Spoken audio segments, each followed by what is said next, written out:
racism, greed, trauma to brain and spine.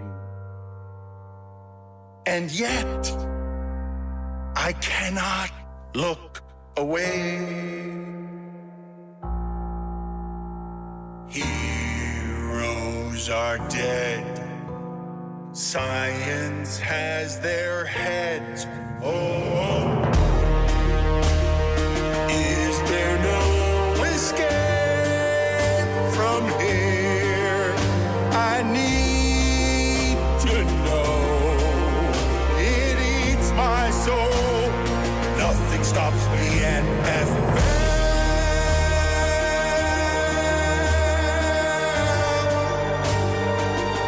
Is this heaven or hell?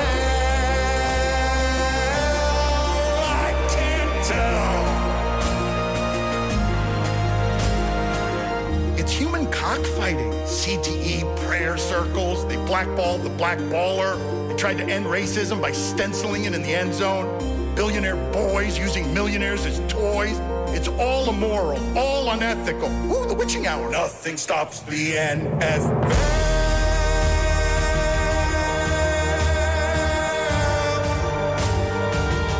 Is this heaven or hell? I can't tell. It's Urban and Snyder and Flores and Gruden, but Kyler, but Kelsey, but Cooper, but Canton. It's cheating and tanking and bounties and banking, but parlays, but face paint, but Romo, but Bennings.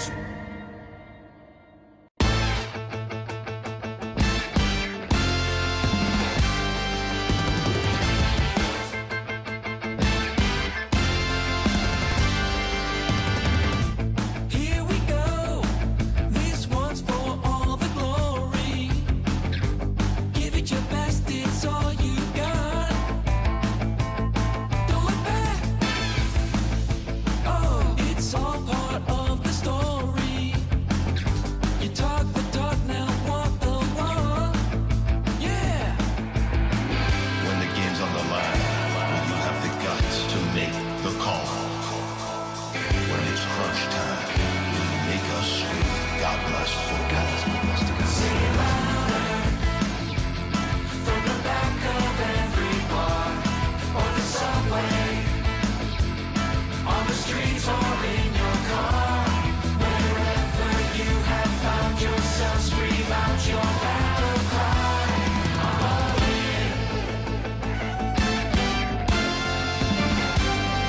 I'm all in.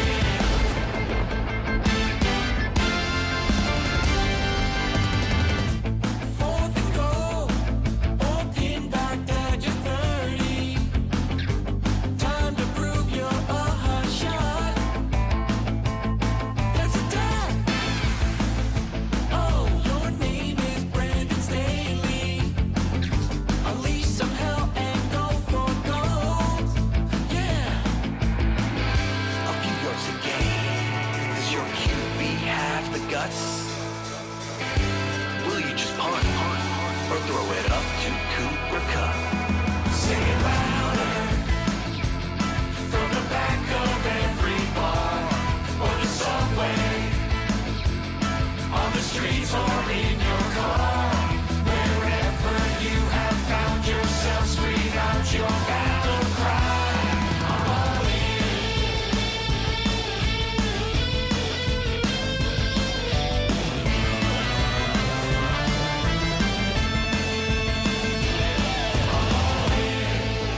Yeah! One play at a time, boys, one play at a time. Winning isn't everything, it's the only thing. I'm all in. I'm all in. I'm all in. I'm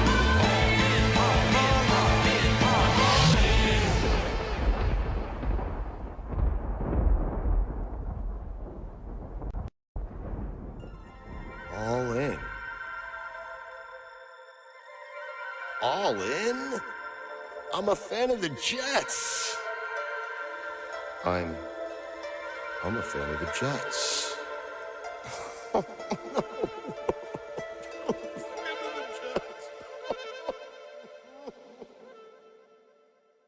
The Jets.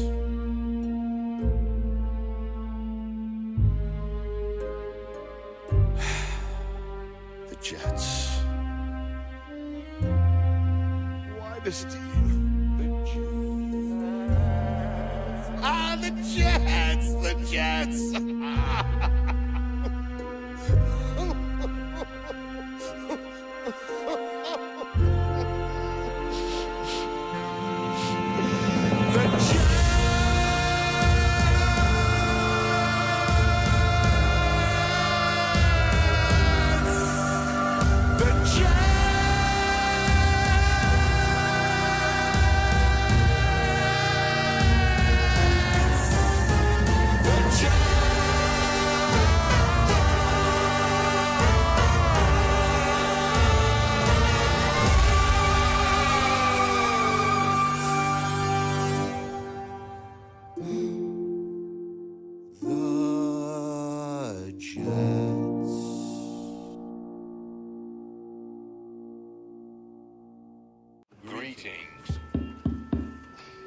Greetings to all. Welcome to 2022. Omicron is on the run, and away it went. But oops, there goes gravity, and here comes a new variant. Omaha, Corona, Hut 1, Hut 2, nothing infects the Super Bowl, and nothing stops football.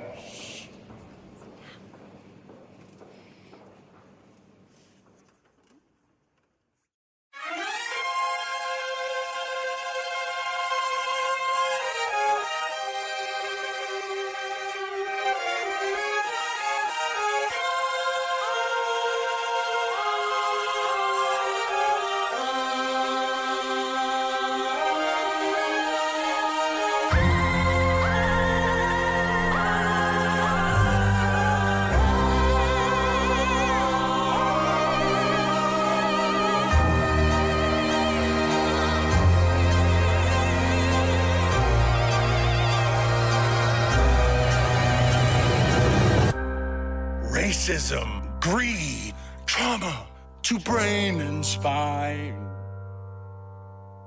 And yet, I cannot look away. Heroes are dead. Science has their heads. Oh, is there no escape from here? I need to know. It eats my soul. Nothing stops me, NFL.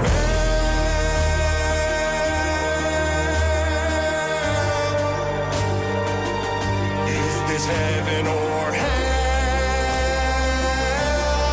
I can't tell. I don't know, Stugotz, if in the analysis of big things that we're all watching together, whether people have to end up doing this was decided by a call, this was decided by a coach's decision, this was decided by one play, etc. But if you're making today about anything other than the Chiefs and Mahomes are really, really great, shouldn't the variable in these games decided by 3 points among excellent teams where no one can make a mistake, shouldn't the variable, hey, the field is not fit for people to keep their footing, be a bigger variable than all these other little things we're talking about? They painted the field so that the halftime show can happen and so they can do all their commerce and stuff. And the only way we would have been talking about this is if at the end of that game the kicker had slipped, if Butker had slipped while he was kicking that on, as they talked about it, as Olsen mentioned, hey, they just decided to kneel right on the paint that everyone is slipping on out there. We would have been talking about that nonstop today if there had been slippage there, right? But instead, we're doing it about the 50 other things in that game that were deciders because somebody had to lose that game. I mean, people are talking about the field, and hey, is it asking too much for the NFL, who's making $1 gazillion to just make sure that the field's not slippery. But yes, to your point, it would have taken the field causing one of those teams not to win the game in a way that we could see for us to be talking about it today. It's probably something we should be talking about, though. Well, I heard people talking about this after the Fiesta Bowl because players were slipping all over the place during that game, and a lot of people were saying, well, the Super Bowl is going to be here in a month. How's that going to work out? But apparently this was like specially formulated sod for this game, and it was like a new technology. They crossbred different types of grass. It was like golf grass, I guess. Yeah, Tahoma 31. And it didn't work. You're asking, like, is it too much to ask that the NFL really cared deeply about the turf? They did. It was 2 years in development, hundreds of thousands of dollars. It was flown in. It was rolled out of the stadium daily to get sun and rolled back in. The sod father was behind it. There was like a PR firm, it seemed like, hired by the grass to tell us how special and great this grass was beforehand. And there was like tweets like, oh my God, this is so great. And everybody was telling us how hard it was to get that grass and how much they cared about the grass just for it to be a giant fart. Which I feel like, because like before we were talking about like, wow, it was great PR work by Vic Fangio's people to let it go right before the game that he was like secretly working with the Eagles. They should have waited on the grass to see how it played out before they started giving us all of that on the grass and how great it was. Poor George Toma, who's in charge. He's been the groundskeeper for every Super Bowl, and he's retiring after this one. He goes out like this because of technology and all this future stuff. Let the man do what he's done for 50 years. Put it on the poll, please, Guillermo, at LeBatardShow. Did the game pass George Toma by? Did the technology and future stuff? Did the greening of the game? You guys laugh. However, I will say, if we're going to have this be a multi-billion-dollar industry where the games are decided by 3 points and the measurement is the measurement, but I don't know who's better between those two teams that played yesterday. Well, the Chiefs are. Okay, fine. And they won the game. Yes, that's fine. But I would just ask, if we're going to analyze all of this so much, shouldn't proper footing be just a basic necessity at the height of athleticism?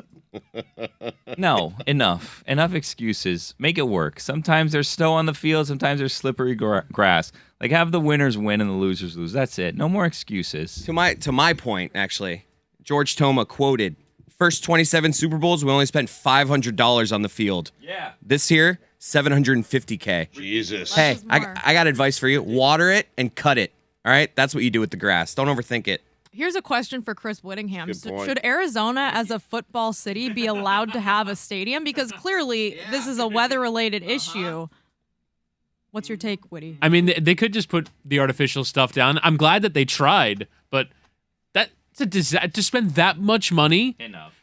Although I will say, if you read, there's an ESPN article about the playing surface and how much effort they put into it. One of their considerations when trying to pick a grass is how many rehearsals they have to do on the field before the actual event. They do a full run-through of the halftime show in which they wheel out this massive stage on top of the playing surface, and then you wonder why the area between the hashes is all chewed up, because they put a giant stage on it for several days of the run-up to the game. Why can't they do the rehearsals somewhere else? Enough with the complaints. You never complained about a slippery turf? Tom Dempsey.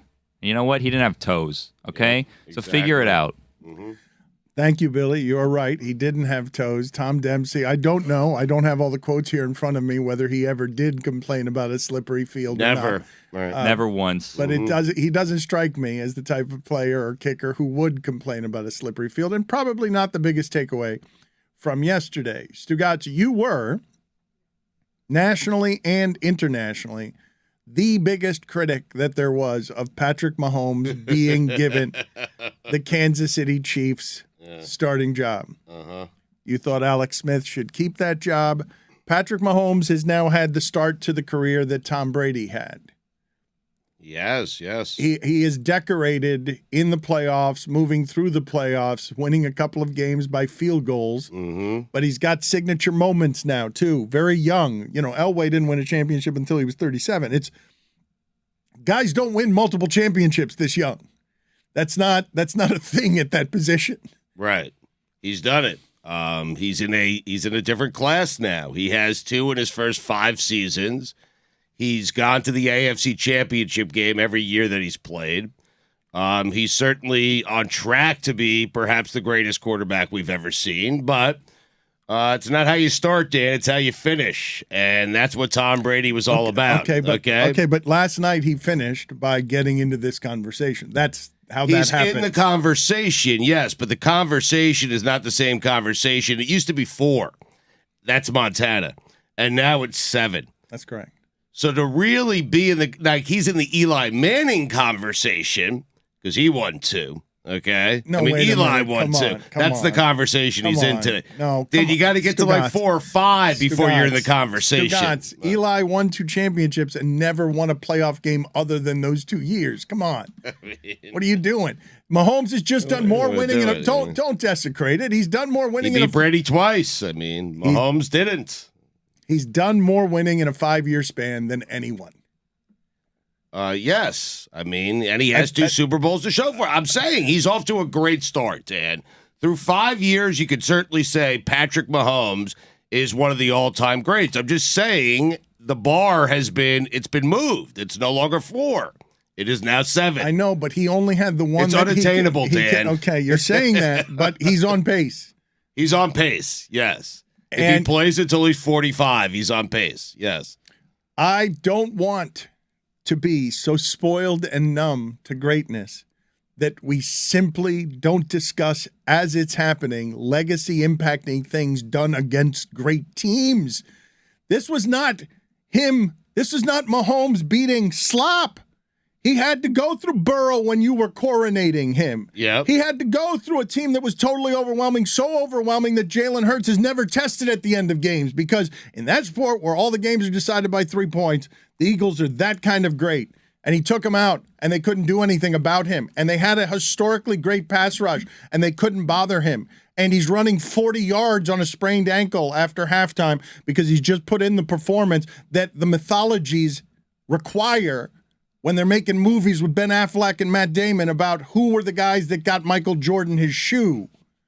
The commercials are being written now. The stories are being written now. And on a bum ankle, Mahomes now has an assortment of moments to go with those championships. I'm not saying that he's not great. I'm simply saying he's in that conversation and he's in that tier with Bob Greasy, with Jim Plunkett, and with Eli Manning. I mean, and there's nothing wrong with that. That's a great conversation to be in. It's a great tier to be in. It's not a great tier. That's where he arrived last it's night. Not a what great. do you mean? It's not a great tier to be in. What are you talking about? You're making him a second. Jim Plunkett. You're making him somehow a second tier champion.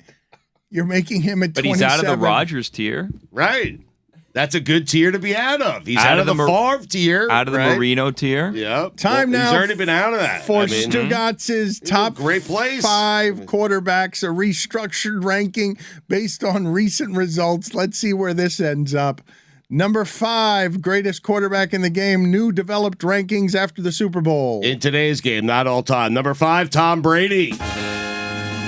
I'll believe it when I see it, Dano. What do you mean? Number 4, Josh Allen. Haven't seen it yet, but I still believe it. Number 3, Patrick Mahomes.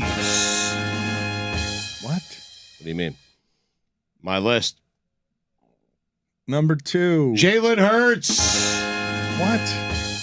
I thought winning was the only measurement that matters to you at that position. Hurts won last night. He did. There were no losers last night, just winners. And Jalen Hurts was one of those winners. He won, did he not? I mean, Jalen Hurts had a big night.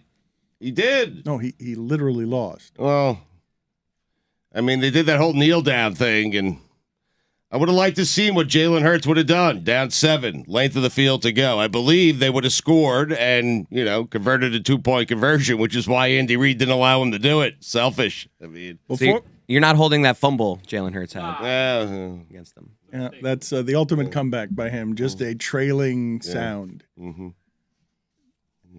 No, I'm not. Did any of you, and I don't know what the math says on this, but when the Chiefs went up 7, I wanted them to go for 2. I wanted them to make it a 2-score game. I wanted them to make it a 9-point game so the Eagles couldn't come right back down the field and score 8 points, get the 2-point conversion. But the math's not quite there yet, right?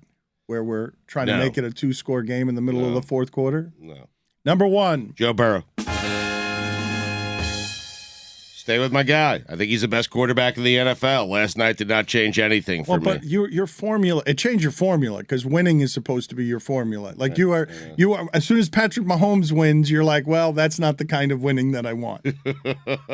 Jalen Hurts won, not the actual winner.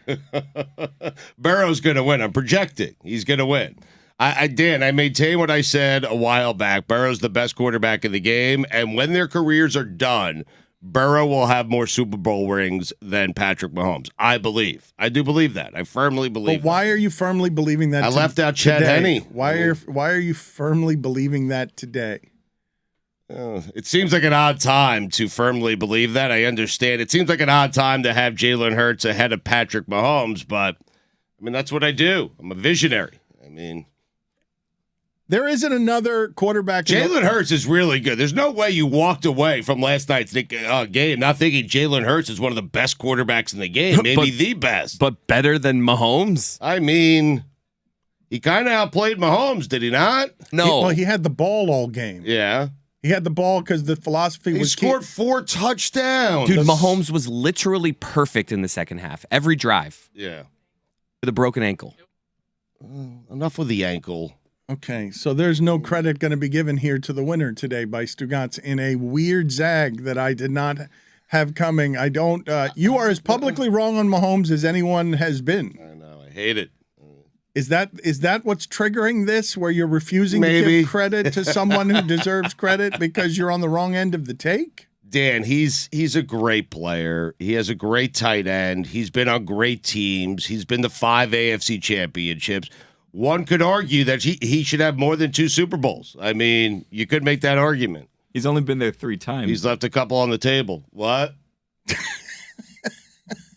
What happened there, Bill? That is the sound of He's 2-1. That is the sound of an old man being woken from a Could deep, be 1-2. a deep sleep because Super Bowl week has gotten Stugotz as This well. whole ankle thing. Stugotz, this is look. Everything around here is moving very fast. Stugotz got spit out. No, Lord knows what his weekend was like. I'm stunned that he's here today. I honestly am, because he was doing lacrosse. You and me both. And he did.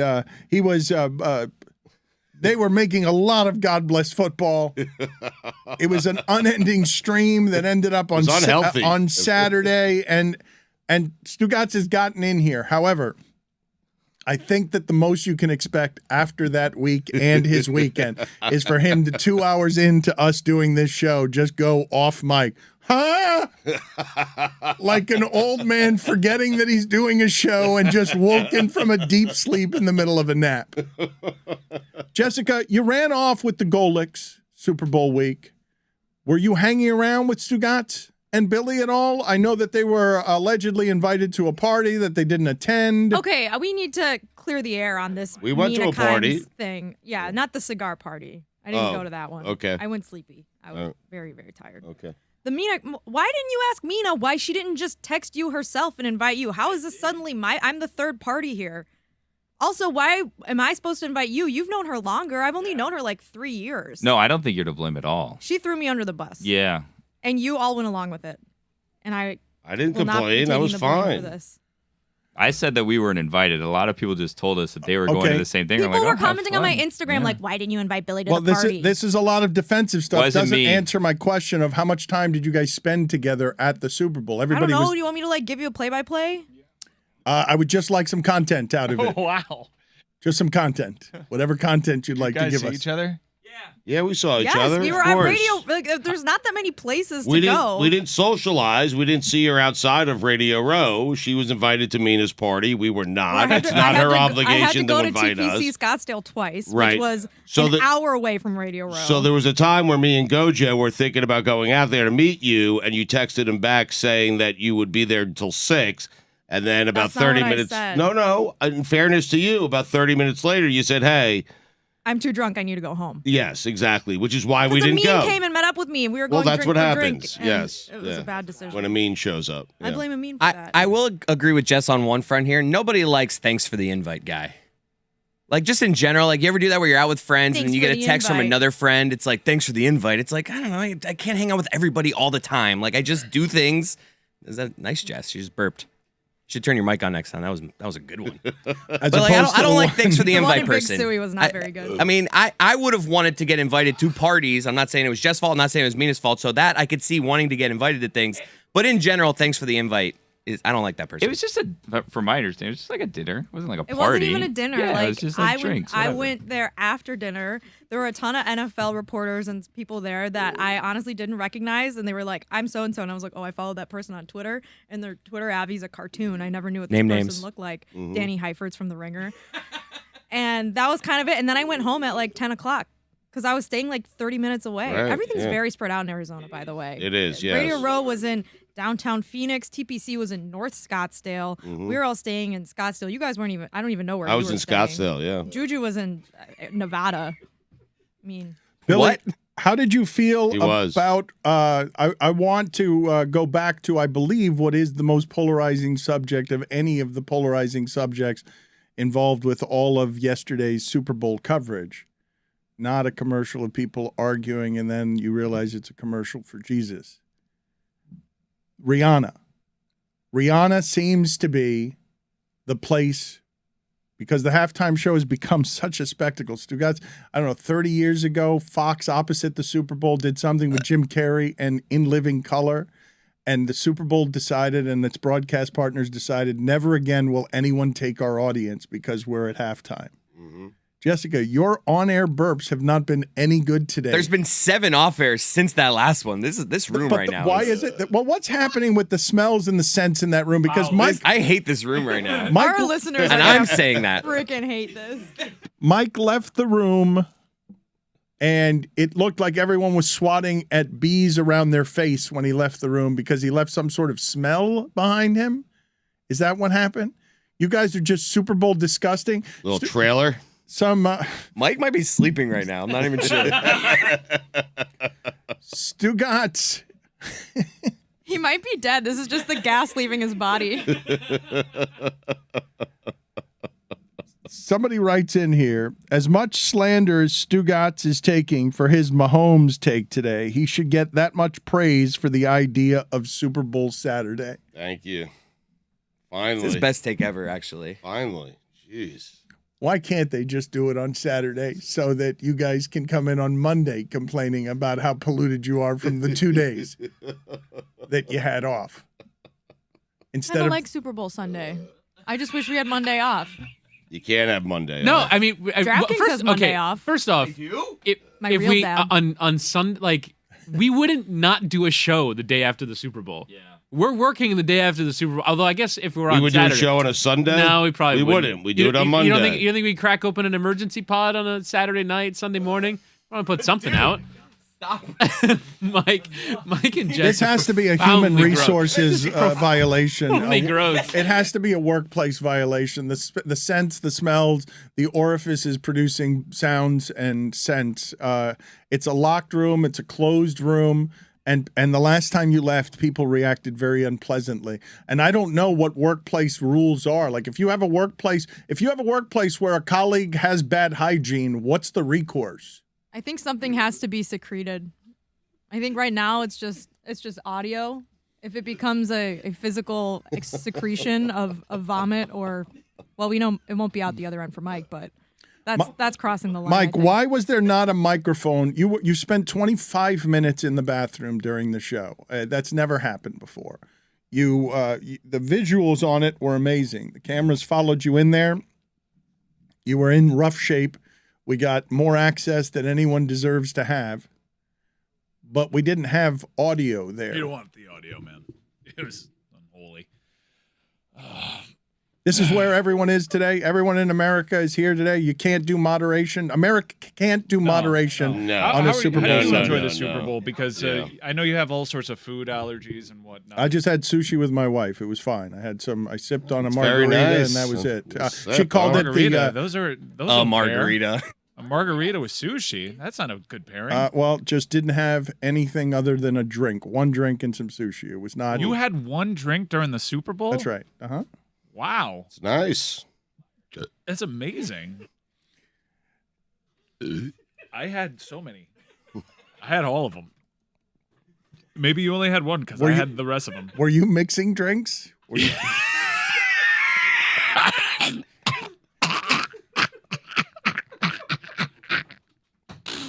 Yeah, it was.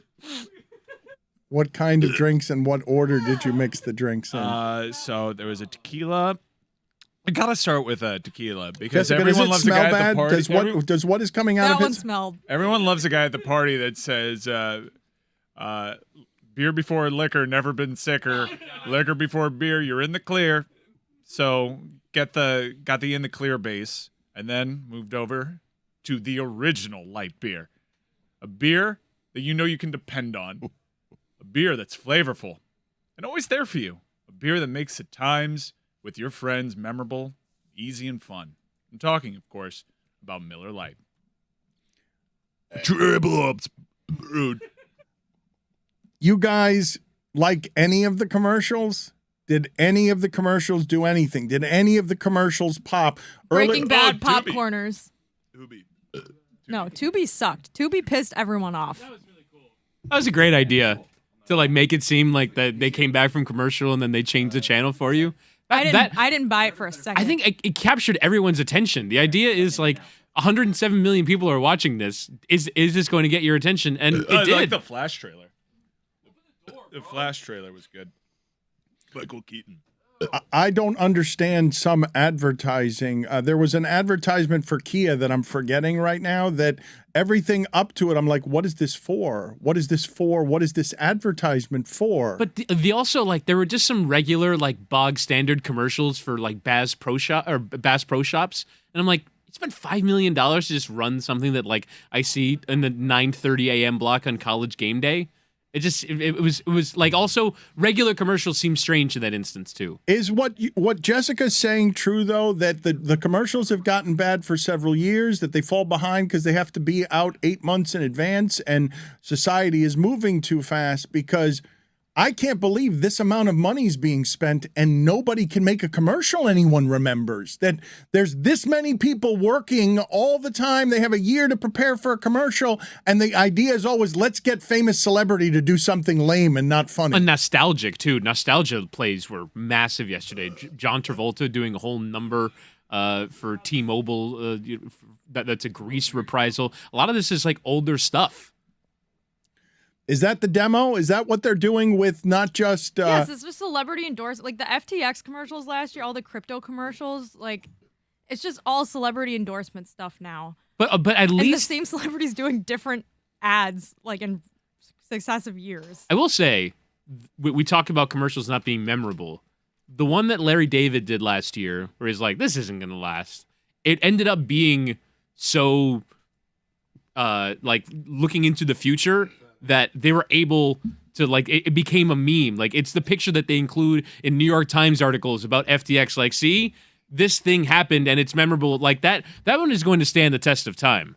There was a commercial that was memorable that only aired in certain markets, which was a commercial against Tesla's self-driving feature.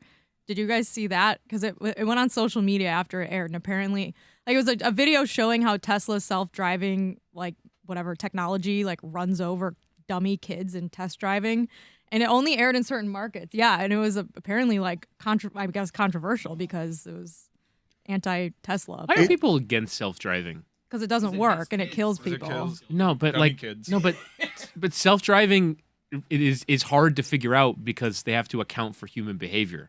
If we that's why people are against it. I know, but what if we all just succumbed to self? Like, what if we go like 0 to 100 and everyone's self-driving? No. How about so you drive your own many car? people would die. What do you mean? Yeah. No, like It doesn't It's your work. responsibility. Cars could predict other cars' behavior if there weren't dumbasses behind the wheel. And so, what if we all got into No, a it's self-driving? It's not like they're hitting other cars, which they are, but they're hitting like children crossing the street. Bad tech. You're not afraid, Witty, of giving yourself over to AI, which is universally thought of as the single greatest threat to human beings going forward? Well, it's, certainly to our livelihoods. I'll give you that. But man, it took me an hour and 30 minutes to get home on Friday. God, it'd be great if I didn't have to do that. Could somebody else do that Called for public me? transit. I mean, that would be nice. But I mean, the technology is also coming around. Maybe we can solve this problem without me having to be behind the wheel of a Do you car. feel safe just flying here over traffic in a portable car that's self-driven? get the hell outta like here. it's the Fifth What are we, Element, the even though Jetsons now? the I mean- technology hasn't gotten there yet. But it's headed. I mean, it's coming, Stugotz. You're saying. Oh, I've been hearing that forever. Okay, I but mean, once you hear self-driving cars and you see the fuel problems that we're generally having in this world that's wrecking the earth, and Elon Musk is rich, at least in part because he seems to be first to the idea of you don't need fuel for my stuff, even if it runs over kids. We're headed there clearly. Yeah, and the only I saw a 60 Minutes story about this. Speaking of, Stugotz is right. I saw a 60 Minutes story about this like 5 years ago. Exactly. Where they're trying to program self-driving cars, and the thing that they have to account for is the variable of humans. Like, not everyone's going to convert to this, and so we have to figure out, what happens when somebody does something, when a car does something that the other car doesn't expect? It's How not do we just account for that? Whittingham, it's not just something that they haven't gotten aligned is to account for humans. Also, to account for human deaths as we figure out the technology and get it to everyone being dependent on Imagine it. programming a self-driving car in Miami. The way people drive down here. I'm sorry. This morning I'm driving in, and this car next to me just starts drifting into my lane. And I had to speed up ahead of it, and then it went into my lane Super behind Bowl me. Monday, and I was Mike like, Ryan. Tony, Jesus Christ, buddy, I'm in this lane. It happens every single time. People don't drive normal down here. and they blame you. Yes, of Yes. course. No turn signal. They just start drifting No, into it's your bad. lane. Your fault. It is. You're not going to be able to program a car to respond to that. I can barely respond to that. I told you Miami has now passed Los Angeles and other places for top 10 internationally in worst traffic you will find anywhere. Everyone thinks that they have the worst. But I do believe that self-driving cars would be beneficial, even if we lost a few lives, to dilute how bad Miami drivers are. I would allow 20,000 human deaths. That's a large sacrifice, Dan. But that's how I mean- bad Miami drivers are. If I could eliminate this problem. Are we bad drivers, or are we just It is a lot. aggressive drivers? What do I you don't think it's Same- bad. It's the It's a same lot. It's a lot of thing. people. Maybe It's a lot. It's too maybe many. inconsiderate, maybe aggressive. That's how bad the driving But not is. bad. It is a lot of people. You're right. No, that is bad driving, Chris. Being aggressive and inconsiderate is bad driving. You're It's debatable. You're in a multi-thousand-ton machine that can strike and kill someone with ease. You Maybe just being- killed 20,000 people. I know. That's how bad the Miami traffic is. I've wanted to kill more than that just driving in Miami all my life. That's a real trolley problem. Here's a thought. What if we had self-driving cars? We had one person that was kind of like, in charge of the car that was driving. And then we attached some more cars behind that car and allowed more than one person to be inside the car. And actually, they're train cars, and we just had fucking trains. Mass transit carousel. It's another one that Miami can't handle. People either park on train tracks or walk in front of moving trains. This is the thing, Stugotz. If you do not figure out a better way, these 20,000 people are just going to kill themselves in the streets of Miami. We're going to get the deaths either way. We might as well get the progress. But at least it's their fault. I mean, Understood. There's a liability issue. You're not on the wrong side of arguing that I shouldn't kill 20,000 people to correct Miami's traffic problem. I don't understand what's happening. We shot down an alien spacecraft, and you guys are pretending like this. Well, let's talk about this for a second, because you're saying it's an How? alien spacecraft, and I'm saying, why won't the government give us more information? They said that they're analyzing the crash site. They probably know whether or not this is an alien, right? They gotta. They know what it is, and I worry won't they that tell them us? not telling us spill the beans. I mean, why. And I'm sure someone has another explanation better than spill the beans. Well, it's just if you're mounting an attack on the human race, that is the day to do it. Super Bowl Sunday? You kidding me? It's like, yeah. no one's paying attention. That's an interesting Is it because point. we don't know how to talk about it? Because then a lot of deities fall presumably by the wayside, and it just changes everybody's perspective on the world. And we realize that if they have this technology that can invade almost everything except those F-16s in Alaska, way to go, Tom Cruise. Thank you very much. then we're just all doomed anyways. So why even worry about it? What is the best theory you have heard on what these things are? We are aliens. It's aliens. It wasn't China. It was aliens. We created a space force because there's so many of these things. What do they want from us? Why us? Don't worry, your burps will knock them out dead on sight. I'll give whatever I can to the cause. It's a fair thing to think, Mike. Like, what do they want? When are they going to do it? What's happening? Can we get updates? Are they playing with their food right now? Mm-hmm. Did you see those green lasers being shot down over Hawaii? Did you know that satellites could do that? They just said flatly, oh, that's a Chinese satellite. Well, satellites, I reckon, are very high up in the air. They have these satellites that can beam down these green lasers. Did you see the green lasers? There has to be somebody. A chunk of the sun fell off. You mentioned that, and yes, it was a negative 110 degrees with wind chill in New Hampshire. We closed off the airspace over Lake Huron. You see what's happening in Turkey to the earth. Yeah, you saw the birds. All those birds leaving. Yes, it seems there was like we 7 UFOs in the Redlands last night. I saw it on Only in Dade. During an apocalyptic time. Can we get someone on the air who's informed about these things? Yeah, get the dude from Blink-182. Everyone thought he was a hack. Tom DeLonge tried to tell us. He was on and it. We were all laughing at him. The guy was well ahead of his time. Save us, Tom DeLonge. You know what's happening here. Let us know. Give him the phone number. We have phones, right? Someone help. We need answers. But you're all being like super chill about this. I don't, Mike. I think who's being chill. What do you mean? But it's just what, Mike? What do you mean people are being chill? It's the only thing people are talking about that's not the Super Bowl today.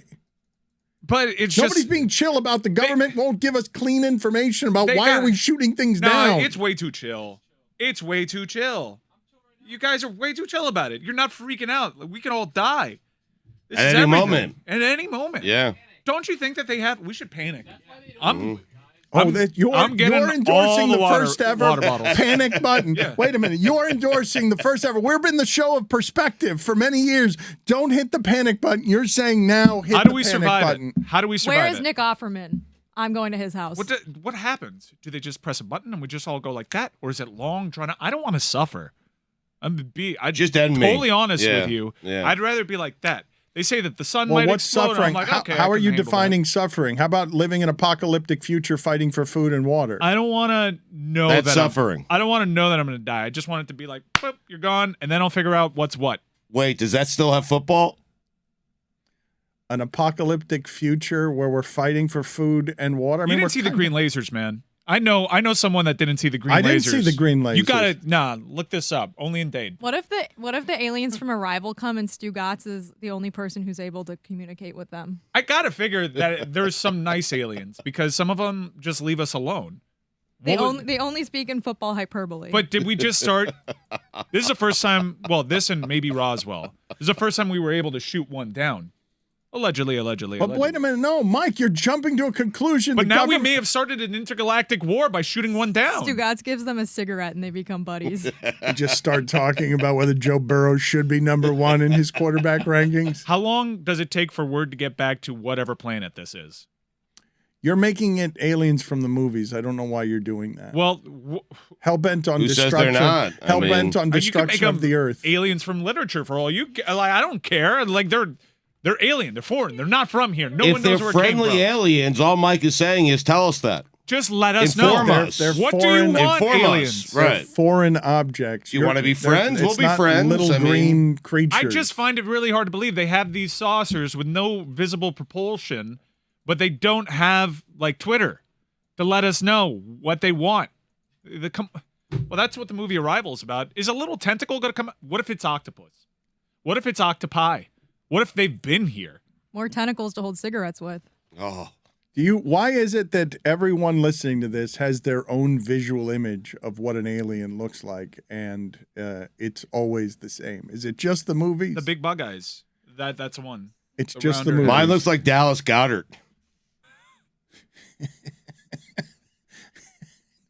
That's a good one. It'd be also terrifying. I go the Lopez brothers. Are we going to have to engage in hand-to-hand combat with aliens? Is it like Signs where they're allergic to water? What do you want? If if we shot down something and what emerged was Brooke and Robin Lopez? You'd be terrified, would you not? Yeah. Be scary. More Robin than Brooke, but yes. Just but the Lopez brothers. If both of them emerged and you didn't know what to make of them and the government was just saying this is an unidentified flying thing, that's all the information we can give you, and now the Lopez brothers. You wouldn't have to worry about them if all you were trying to do is get a rebound. But who do we even turn to find all But this stuff? food would be a problem to fight them over. Food would be an issue. But who do we... Everyone that we talk to, they'd just be stigmatized that they're a quack. And when they were right the whole time. Tom DeLonge's the only person I want to hear from. I swear to God. Well, let's get him Help on us. then. Let's get him on then, because What do you think he's going to do, I want to Mike? talk to somebody who's more informed. You're just shouting in every Tom direction. DeLonge, where are you? The aliens are here.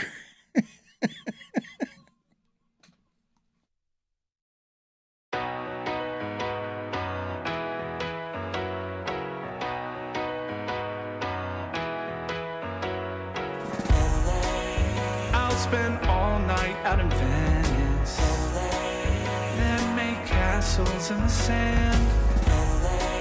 Santa Monica's calling, but I'm here to cover the Rams. I'll stay in and avoid chateaus. If I booze, then I'm on Skid Row.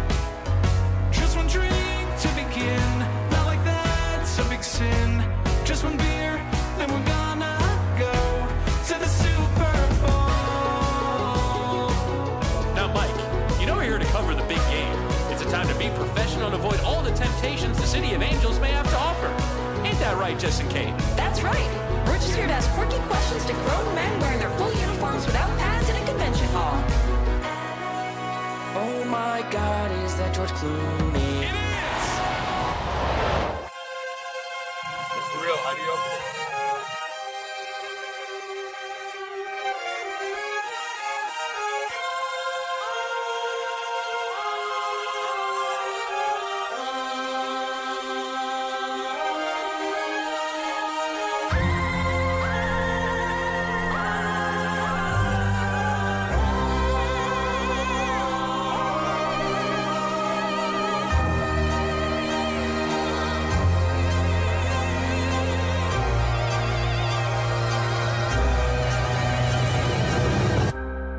Racism, greed, trauma to brain and spine.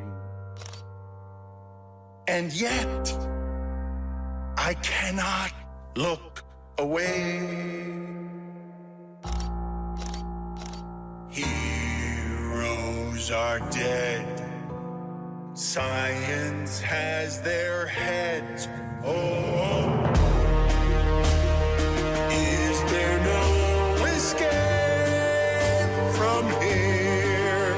I need to know. It eats my soul. Nothing stops me.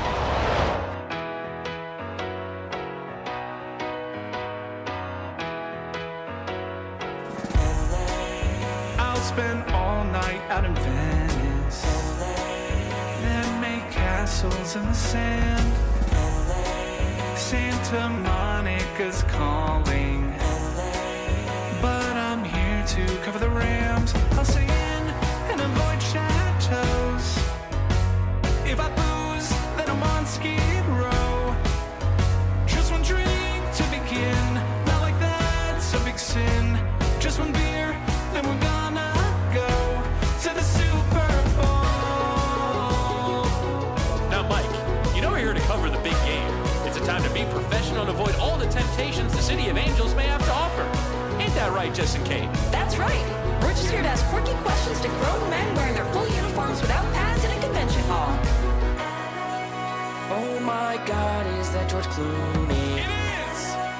Baby one scotch at the Roxy. Come on now! One shot at whiskey a go-go. There we go! Now we're drinking to avoid temptations, but a job to do. Professionals with a drink or two. Just a thing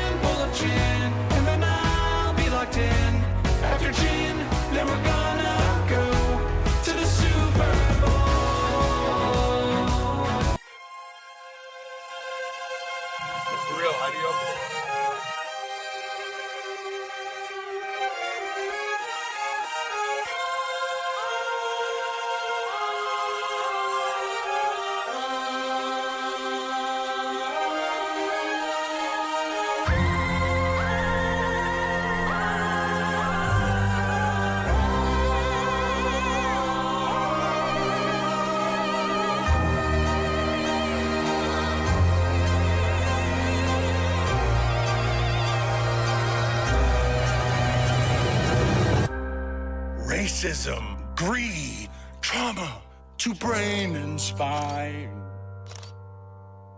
And yet, I cannot look away. Heroes are dead. Science has their heads. Oh, is there no escape from here? I need to know. It eats my soul. Nothing stops me and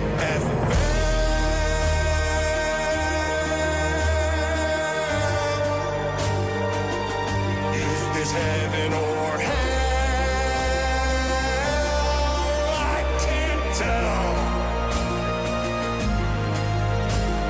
Don't schedule a parade during an NFL Sunday, you idiots. It's human cockfighting. CTE prayer circles. They blackballed the blackballer. They tried to end racism by stenciling it in the end zone. Billionaire boys using millionaires as toys. It's all immoral, all unethical. Ooh, the witching hour. Nothing stops the NFL.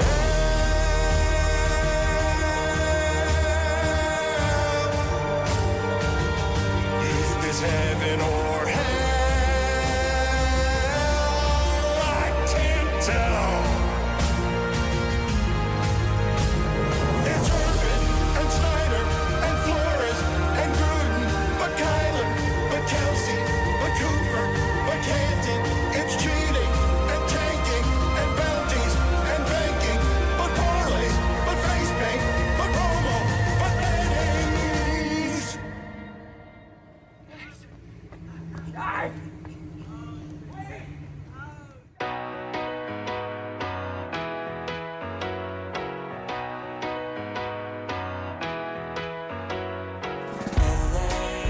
I'll spend all night out in Venice, then make castles in the sand. Santa Monica's calling, but I'm here to cover the Rams. I'll stay in and avoid chateaus. If I booze, then I'm on Skid Row. Just one drink to begin, not like that's a big sin. Just one beer, then we're gonna go to the Super Bowl. Now, Mike, you know we're here to cover the big game. It's a time to be professional and avoid all the temptations the City of Angels may have to offer. Ain't that right, Jess and Kate? That's right. We're just here to ask quirky questions to grown men wearing their full uniforms without pads in a convention hall. Oh my God, is that George Clooney? It is. Baby one scotch at the Roxy. Come on now. One shot at whiskey a go-go. There we go. Now we're drinking to avoid temptations, but a job to do. Professionals with a drink or two.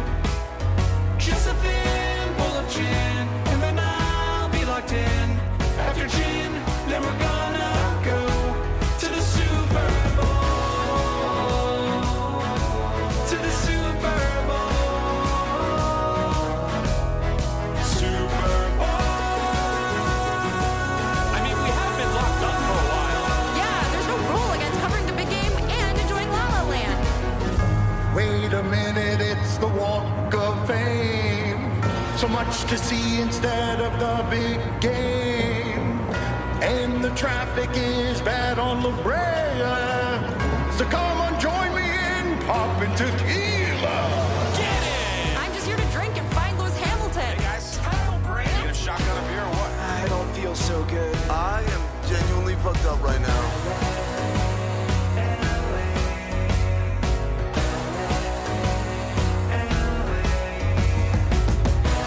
To the Super Bowl. To the Super Bowl. Super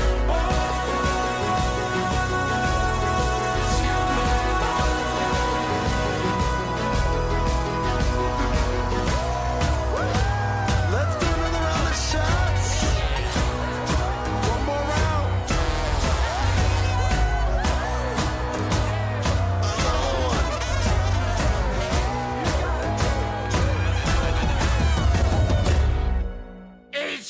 showtime, buddy.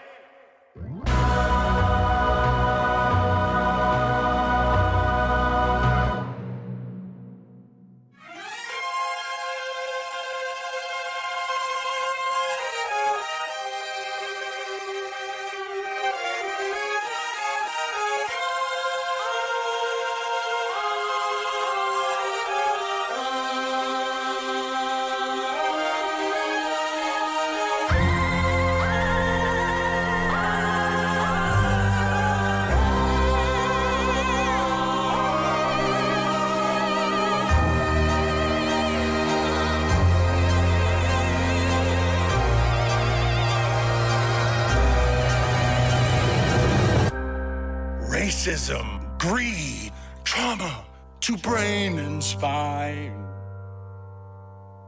And yet, I cannot look away. Heroes are Go ahead, Andy Reid. I dare you to go 14-2 and allow Alex Smith to leave Arrowhead Stadium to leave Kansas City. Go ahead, I dare you. Because of Patrick Mahomes. Because you think you could turn Patrick Mahomes into something that Alex Smith is not. Alex Smith is a very good quarterback. The audacity, first off, to do this to Alex Smith, who's been very good and loyal to Andy Reid and won him a lot of football games, to dangle Patrick Mahomes out there because Andy Reid thinks he's some sort of quarterback whisperer, which he is not, by the way. He is not, because if he was, Alex Smith would be better than he's been the last few years. So I dare. That's a record for contradiction. It's on Andy Reid. The only reason Alex Smith is not better is Andy Reid. That sets a world record for Stugotz not paying attention to any of the things he said the sentence before. It's on art, man. Andy Reid. Let's get to some sound here from Clyde Lawrence to explain how it is that Ticketmaster ends up running its monopoly. People have had a problem with Ticketmaster for a long time. We were talking about this earlier in the show because Billy is lamenting that Rihanna, who probably would have sold a lot of tour tickets last night because those artists all do it for free in exchange for the publicity, in exchange for getting into new audiences. I told you earlier in the show, it was reported The Weeknd spent $7 million of his own money to make sure that that show was what he needed it to be beyond their production costs. Let's listen to Clyde Lawrence talk about the monopoly Ticketmaster has. Most of the issues we face stem from the fact that Live Nation Ticketmaster often acts as three things at the same time: the promoter, the venue, and the ticketing company. Let's imagine we just played a sold-out show at a venue Live Nation owns and operates. When an artist plays these venues, they're required to use Live Nation as the promoter. Far from simply advertising, the promoter coordinates and pays the upfront costs to put together a concert, such as renting and staffing a venue and striking a deal with the performer. Since both our pay and theirs is a share of the show's profits, we should be true partners, aligned in our incentives. Keep costs low while ensuring the best fan experience. But with Live Nation not only acting as the promoter, but also as the owner and or operator of the venue, it seriously complicates these incentives. At the end of the show, costs will have eaten into most of the money made that evening, and due to Live Nation's control across the industry, we have practically no leverage in negotiating them. If they want to take 10% of the revenues and call it a facility fee, they can and have. If they want to charge $30,000 for the house nut, they can and have. And if they want to charge us $250 for a stack of 10 clean towels, they can and have. Once these costs, some of which went to Live Nation subsidiaries, are taken into account, the remainder is split between Live Nation and the band. In a world where the promoter and the venue are not affiliated with each other, we can trust that the promoter will look to get the best deal from the venue. That cuts through it, right? And that's congressional testimony, is it not? Because this is something that consumers and customers have found unfair for a while. I just think we should start I don't want to make a law. Revenue should always be called house nut. Put it on the poll, please, Juju, at LeBatardShow. Should revenue always be referred to as house nut? Stugotz, beyond quarterback play. We're going to get to top five, Tony's top five in a second, and Stugotz's weekend observations. But America at large feels how about that Super Bowl? Are we going to talk about a play here and there, a call here and there, one team wins or loses and is a loser or a winner? Or is it going to be a celebration of America's most popular sport, played very well by both teams at the top of the food chain. It should be a celebration of what football is about today, about what a great game it was, about how those quarterbacks played. Both of them were nearly perfect. In Philadelphia, regardless of what the player says, who was called for the penalty, where he says, yeah, it was holding, it's going to be about that call. Because we're so conditioned to find something to complain about that fans are going to complain about that call. Especially if you feel obnoxious Philadelphia fans. That's all redundant, that phrase. Yes. I had only one rooting interest in that game. Please don't let those fans win. I had no other rooting interest other than please don't let those people be obnoxious. The same people that were bothering the obnoxious Joey Bosa outside the stadium as he came back with the single lamest insult a caveman can come back with, I'm rich, you're broke. Oh, come on. That was his go-to move, which is exactly what I would expect from anyone in the Bosa family, by the way. They were literally greasing the poles in Philadelphia before the game because they knew that they were just going to go crazy if they won. And it doesn't work. Who is the grease pole lobbyer behind the Philadelphia local government that keeps allowing them, is forcing them to do this before every championship game when it doesn't work? What doesn't work? Oh, you're saying the that grease, they still climb the poles. Oh, okay. Someone who owns the grease company is just saying, hey guys, keep buying my grease for every championship and putting it on your poles, even though these fans are still going to climb up the pole and they're going to fall and hurt themselves. Tony says they should use lube instead. That's about what like you'd what it is, like expect grease from him. Is like the same. Yeah. Thank you, Tony. We'll get to your top What is that five supposed to mean, in Dan? a second. You mean like KY jelly, Tony? I don't use that. I don't use that. Warming sensation is what I just heard. Also off not what I microphone use. That was there. Mike. Okay, very good. I'm It's a little tingle. I'm glad we got to that.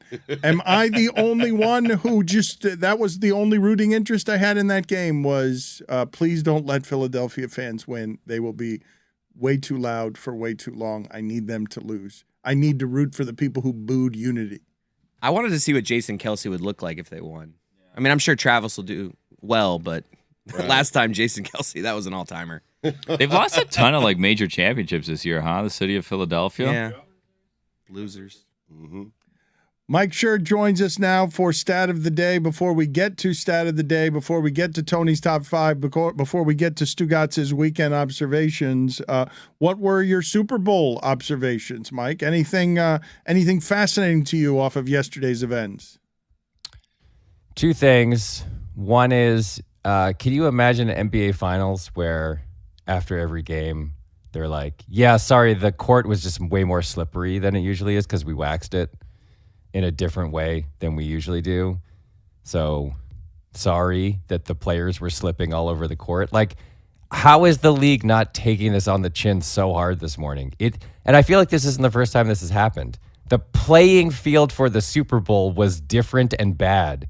That's an enormous embarrassment, and yet they kind of skate on this. Not only that, it's a game decider. As we're sitting here trying to decide whether there was holding on one call, how many plays were there that were decided because somebody didn't fill a gap because someone slipped and fell down? Like all of the players on both teams were slipping and falling down because of what they did to the field. That's so embarrassing for the league, and I don't understand how the NFL gets away with stuff like that. Not only that, though, Mike, it's also you are really contaminating your measurement system for who is the greatest. They get bailed out by the players in that circumstance, but it is, Stugotz, like it's inhumane to have a playing surface where these guys can injure themselves because they can't get their footing.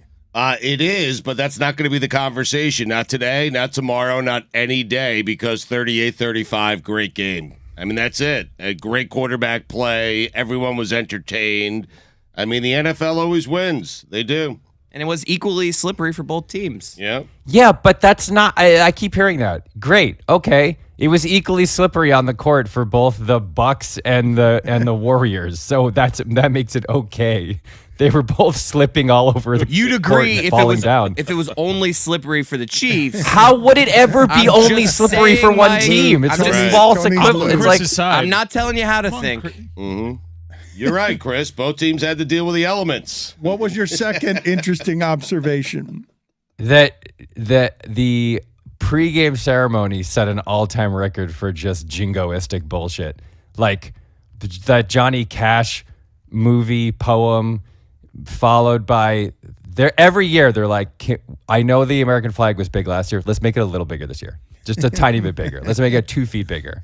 And then the thing that literally made me laugh out loud was they cut to the exterior of the stadium. First ever all-female flyover. Congratulations, Jessica, by the way.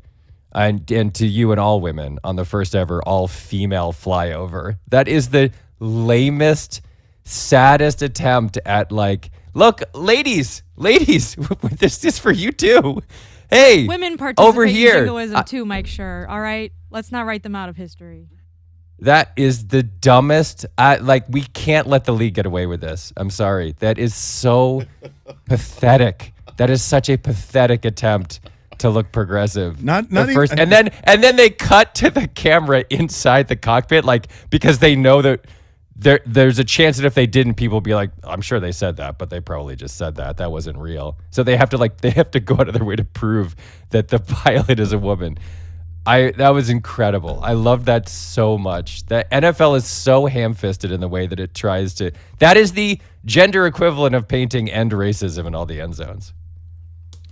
I want to hear audio of how the marketing meeting went. Who do we sit next to the commissioner? Because I think in the emotion of the moment, not just Kelsey's mom, but right next to him with no smirk or smile is, and hey, look. The guy we almost killed with our sport. The guy almost died. He almost died. He's here. He's here and not dead, everybody. They survived that, Mike. They can survive a slippery field. I mean, oh my God. He gets the second best seat next to Kelsey's mom. Right. Yep. As we try and give America all parts of football. It's like one of those internet aggregate things. Like, which table will you like to sit at? The one with Roger Goodell, the Kelsey mom, and Hamlin. Who got rejected? Or Elon Musk and Rupert Murdoch. That's your other choice. Let's do stat of the day here. Start of the day, start of the day. It is your start of the day. Start of the day, start of the day. It is your start of the day. Start of the day, start of the day. It is your start of the day. Start of the day, start of the day. It is the start of the day.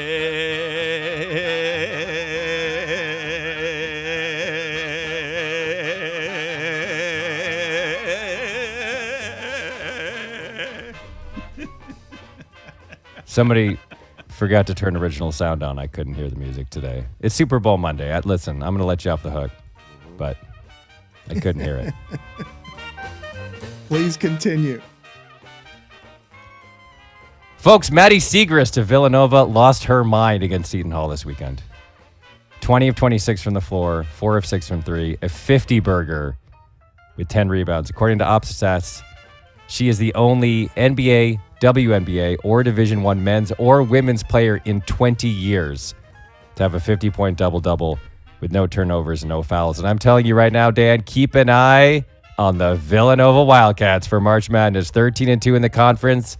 Experienced guard play with Maddie Burke and senior Brooke Mullen. Do not be surprised if the Wildcats find themselves in the Elite Eight. Mm-hmm. We're debating back here if Mike Schur's the type that overindulges for the Super Bowl. Like, I got him letting loose, and, Jeremy had him inviting Amy Poehler over. How are you physically feeling today? Did you overindulge? I had 2 meatless meatballs with marinara sauce. Ugh. And a veggie burger. Why and, even bother? I had 2 Spindrift bubbly waters.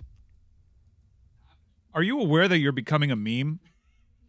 How so? There's this I guess it was when The Rock hosted SNL, and Triple H did a gag where he was sitting next to you and he punches you, and it's becoming a face, meme. yeah. And someone asked me, is this Mike Schur? It is. And people are going to know you from that.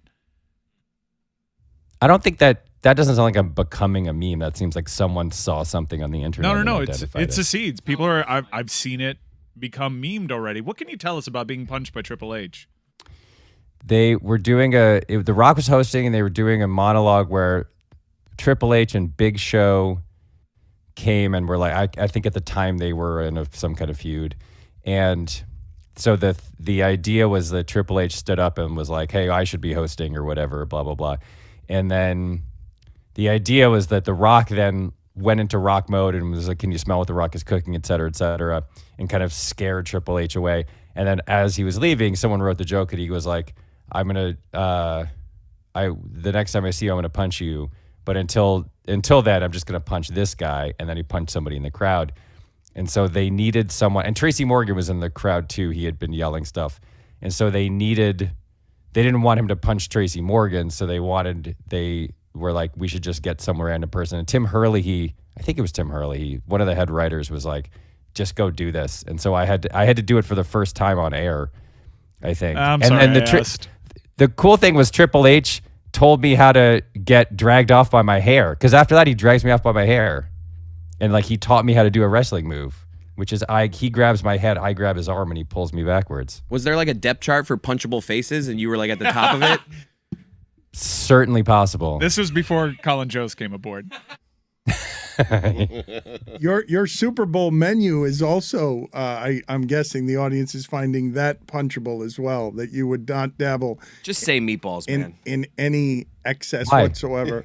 We've got a big show. Do yourself a favor. We've got a big show and a lot of things to get to here. So open one pack of cards and pull out a single card that you believe to be the best card. We do not have time for an entire pack of cards today. But tomorrow we do. Number 5 starters tomorrow, Mike? Sure. All right, good. Why don't you have time today? Oh, just because Super everyone Bowl. is gassy. What are you guys laughing about back there? Jessica is slapping her knee again and I again. memed Mike Schur while he was telling that story that I wasn't listening to. I'm gonna meme it too. It's gonna be Mike Schur getting punched in the face, and it's gonna be me asking Mike Schur about the story behind this meme, and then Triple H is going to be Mike Schur's boring ass story. Okay, so let's just do a quick review. I come on the show as asked. I do my job. You ask me a question, I answer it, and then you laugh at me and turn me into a meme. It's the entire formula for the show. Welcome, Mike. Yes, it's all we've got. We don't have another move. We ask you a question, you answer it, you're kind enough. We say it's not entertaining enough. Rinse, repeat. You know what? I'm not sure I'm going to share any of these 1993 Topps cards with you then. My meme wasn't making fun of you. My meme was making fun of myself because Triple H is Tums and you're my stomach acid. That's not a threat, Mike, to say that you're not going to read any cards. For It is to me. Fine. Yeah. Fine, Bob Tewksbury. Oh, my God, Tukes. I mean, oh, my God. Thank you. What a day. Yes. Any other day. It's a good card to pull a Bob Tewksbury. You know what? I'm not answering any more of your questions for the rest of the week. You can ask me anything you want, and I will not answer them because why would I do that and just get attacked? I don't understand. It's fair. It's fair don't commentary. threaten me with a you. good time, Mike Schur. See you later, Mike. Thank you for being on with us. We appreciate it. Stugotz, I don't think you do. You say that every time. I don't think you do appreciate it. I do appreciate it. I'm not the one mocking your answers. I'm not the one rolling my eyes at your story. It was a good story. A wrestler taught you how to appropriately be dragged by your hair. It was a good story, but Mike Ryan and Jessica deemed it unworthy of their comedy palette. As I'm telling the story, they're just openly laughing at me and comically, cartoonishly slapping their knees, like people from an Andy Cap cartoon. Sorry, I was hoping it was a good story. Go drink a Spindrift. You guys are mean. See you later, Mike. Tewksbury. Good talking to you. Are you ready, Stugotz? I am. Are you ready? Tony, are you ready? Your top 5's coming right afterward. Let's get now to Stugotz's weekend observations. It is time for Stugotz to share his game notes. No one in the media will tell you what happened better than my boy Stu. Weekend observations brought to you by Miller Lite. Great taste, 96 calories, available for delivery. Dan, every year it happens. It takes forever to get to it. And then it flies by. And with what seems like a snap of the finger, it goes away. And every year, I ask myself, do I want these back or don't I? And every year I realize it doesn't matter if I do or if I don't. Because I don't have a choice. And Dan, make no mistake about it. Just like that, my weekends are back. Oh, what does that mean? You I don't know. You get your football weekends eliminated, but you got lacrosse weekends and Grateful Dead shows. What does that mean? I'm always torn. I don't know what to do with my Sundays anymore. How was Rihanna not back? Well, I don't know. Did she ever go away? I mean, yes. Oh. All right. Speaking of back, Rihanna. I got something for you to do on Sunday. What? San Antonio Brahmas, St. Louis Battlehawks. Caught and order returns. 6 weeks away, 8 weeks away. No. Right away? Immediately. Right Next away? week? Right away. We finally got that boring NFL season out of the way. Now the real season? Yeah, that's what I was telling everybody, guys. Final Sunday without XFL football. I appreciate the invite, but let me be very clear. If your Super Bowl party has valet drivers and a DJ, guess who's not coming? Me. Wow. I mean, you're going to that? Yeah, too high end for a dude that took a private jet to Syracuse. Oh, I needed one. Because you're disorganized? Yep. That's exactly right. You're not going to the party that has valet drivers and a DJ. You're not going to that. Sounds like a good party. No, it's not a good party. No. How about the game? I'm sure the game is also on the television. You can't have the game on the TV and pay attention to it when there's a DJ and someone parking your car. I don't know what I'm doing there, but you just can't. I mean, it's weird. Dan, sometimes the best defense is a good offense. Well, that was a good note before the Eagles lost, though, right? You don't say. You had that all lined First up. half observation. Yes. It's early in the game observation. Hey, America, how you feeling today? Exactly why the Super Bowl should be played on Saturday. We can have that conversation another time, though.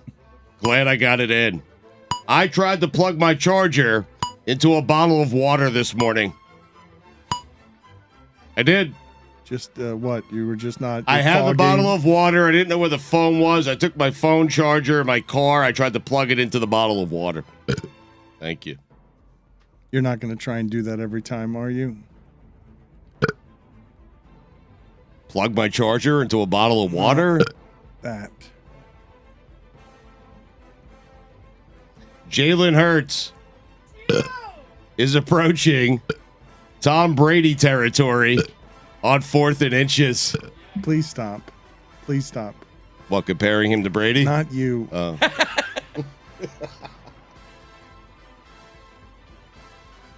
He is, though, right? Yeah, you're right. Right? Come on, it's like man. automatic. Come on, man. They push him a little bit. This is disgusting. We got to be better than Mike's going to pay for this bit later. Chris Stapleton, my man. That's how you hold the note. Please stop. If Chris Jones yelled at me like that, I would cry.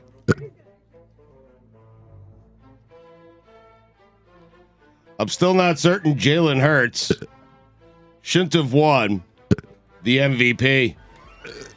Luka Doncic. What was that?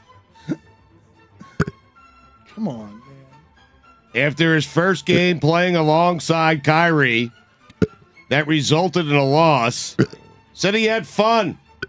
Hey, Luka, get back to me in a month. Let me know if you're still having fun. Also, please stop.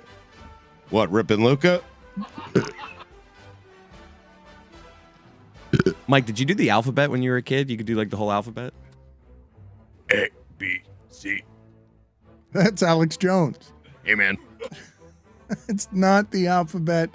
That is not burping. That was just you doing your shitty Alex Jones. Also, your job isn't to have fun. It's to win. Thank you. Losing isn't fun. That's a loser's mentality, Dan. Oh, Greg Cody. Oh, that feels so great. No. Doesn't it? No. Mike I Ryan. like saying Ralph. Mike, go sit in the penalty box. Go sit in the penalty box. No, I need the sound, though. Somebody else do the sound. Jessica, please do the sound. Get out of here. Get out of here. Yeah, you got to go, man. Please stop. That's it. You're not listening to anything. You're being No, insubordinate. No, you're being disgusting. Get out of here. Just get out of here. Go sit in the penalty Dan box. just made Mike a sandwich at McDonald's. It's unpleasant, and you're actively annoying the audience. Please stop. Now Jess is sitting at his mic. Oh, she's talked into That's it. so nasty, Jess. He burped into Jess, that mic. So many use times. your mic. Move Mike's mic away. You can't do that. Jess, don't do it. It's a dangerous kid. She needs to be near the computer I know, but with the. I'll press the button with my toe. Okay. Thank you. Also, your job isn't to have fun. It's to win. Losing isn't fun. Loser's mentality. Dan, you know what the L in Luca stands for? Loser. Loser's mentality. You were close. You were close. Patrick Mahomes. Just 5 more until you catch Brady. Like me, my Andy Reid, Alex Smith take isn't aging well. Amazing that when Mahomes runs, he doesn't limp. And when he walks, he limps. I don't know how much, thank you, ayahuasca you need to take before you see yourself wearing a Jets uniform. I'm guessing it's enough to almost kill a man. But Aaron, I'm begging you, whatever that amount is, please take it. If I was Robert Saleh, I would sit there for 4 nights of darkness with Aaron, if that's what it took. I'm choked up. It's been 4 decades of darkness. They're actually talking about He starts it tonight. Aaron, the 4 nights of but they're darkness. The talking- Jets asked about it. There is reporting that the Jets are the front runner, correct, on Aaron Rodgers? They're poking around, Dan. 4 nights of darkness. What does that mean? He's going to sit in a room for 4 days, meditating with his thoughts. Silent. Is he taking drugs, though? I don't think this is... Because only drugs can drive a man to the Jets. This is not I mean, ayahuasca, no. If you go 4 nights in darkness, right? Like, do you think that you'd have a clear mind when you came out of it, like to make the best decision? Because I feel like I'd be the opposite. So Billy, I actually heard something about this. He's not taking any drugs. He's going to be completely sober. Damn it. What it is, even a pinprick of light, from what I've heard, will give you enough to distract you, right? We have distractions in our everyday lives. If you're in complete darkness, your body produces the drug DMT naturally, so you have this hallucinogenic effect if you're in complete darkness for that amount of time. He's going to pee on so many toilet seats. Yeah. Put it on the poll, please, Juju, at LeBatard Show. In these 4 days, is Aaron Rodgers going to pee on so many toilet seats? Death, taxes, and Zion Williamson having a setback. Jalen Hurts and Patrick Mahomes, coolest quarterback combination in Super Bowl history. Top 5 coolest quarterback combos in Super Bowl history. Number 5, Terry Bradshaw, Vince Ferragamo, Super Bowl 14. You gotta wait, I Jessica. know what you're thinking, kids. You don't think Vince is very cool. Look him up. You look him up. You tell me if you think Vince Ferragamo is cool. Well, he's got a cool name, but Yes. you gotta wait for the pairings, Jessica. That's number 5. Number 4. Brady Mahomes. I'm so powerful. It was a great trick by you, by the way, Stugotz, saying Whatever. before that Eli Manning will always be better than Mahomes because Eli Manning Thank beat you. Tom Brady twice, and Mahomes never will, never could. You're just noticing. This guy did look cool in his prime. Well, and that Ferragamo? name, Yeah, he kinda did. and that name, Yeah. Vince Ferragamo. Great. Number 3. Sneaky cool. Joe Flacco, Colin Kaepernick. Joe Flacco. Joe Cool. Number 2. Hurts and Mahomes. I can't believe Flacco. I can't believe He is it. so shocked if he's listening to this that he Yes. made this Colin list. Kaepernick. If Joe Flacco's listening to this, his jaw dropped. Number 1. Marino, Montana. Oh, of course, yes. Likely never to get replaced. Is there- I don't care how long they play football. Understood. Okay. Here come the Cavs. Someone compared Mahomes' ankle game to the flu game and bloody sock game. I will not rest until I find who the person is, hunt him down, and make sure that he takes it back. I mean, come on. We're making too much of the ankle, aren't we?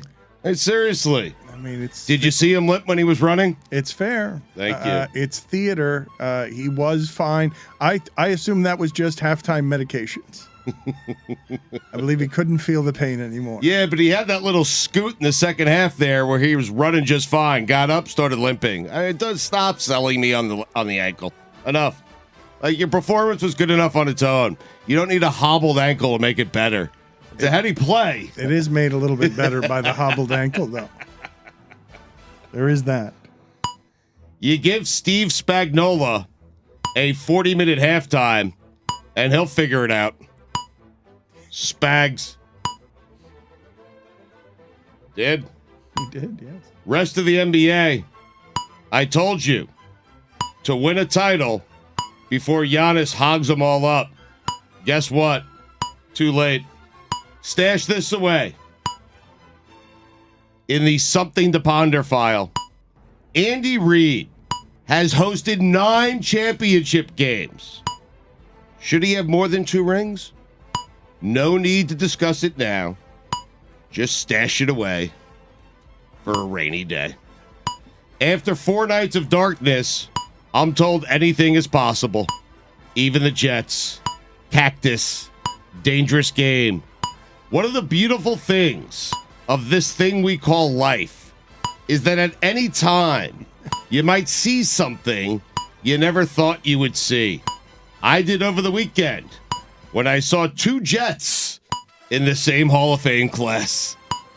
Amazing. Klecko and Revis. Wow. Congratulations. Thank you. This thing we call life. Yeah. One of the things about this thing we call life.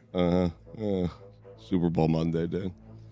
How many fucking chances are we going to give Joel McHale? Damn. He's on 1,000 shows. The Soup was a good show, I feel like. You back know in what its you day. said, Jess? When you have 1,000 shows, you know what you don't have? One. Exactly. Fell right into that, Jess. Yeah. Eagles won the first half, 24-14. Chiefs won the second half, 24-11. You, of course, know what that means, Dan. Tale of two halves. Wow, you are on it today. You are sharp for a Super Bowl Monday, my friend. Little dinner, sip of a margarita, huh? That's right. Just a little margarita and some sushi. Jalen Hurts was a fumble away from pitching a perfect game. No one Jesus. is fighting harder $5 for Wembanyama than the San Antonio Spurs. I don't care what his name is. The Spurs are trying to get him. One might say this is Greg Popovich's greatest coaching season ever. He is tanking away right now. Name a Spur, I dare you. You owe $5. Name for what? For coughing into the microphone. I think I held up. Really? I owe $5. The Houston Rockets would like a word in this game. Mike Ryan owes $1,000 if I owe $5. He didn't cough into a mic. He burped into a mic. You're right. It's fair. $5 right there. Put it on the poll, please, Juju at LeBatardShow. Can you name a Spur? Besides Popovich. Besides Bob, right? Name one. Go ahead. A.J. Brown should be illegal. Well, that settles it. The Chiefs won the Tyreek Hill trade. Imagine where the Chiefs would be without Chad Henne. He retired. You know that? Went out on top. $40 million in career earnings for Chad. He's starting to worry. Mahomes, the ankle, might have to play more. He doesn't want to play. What's the hold the clipboard? I saw a report the other day. Do you know how much Michael Thomas is costing the Saints against the cap next year? How much? $60 million. Has he played since he signed? $60 million. He's got like a couple of touchdowns the last couple of seasons. Anyone else concerned besides me, Mike, and Tom DeLong? That every other day we are shooting down unidentified flying objects? Anyone? Hell is going on? Speaking of hell or Bryles, Dan, those are the weekend observations.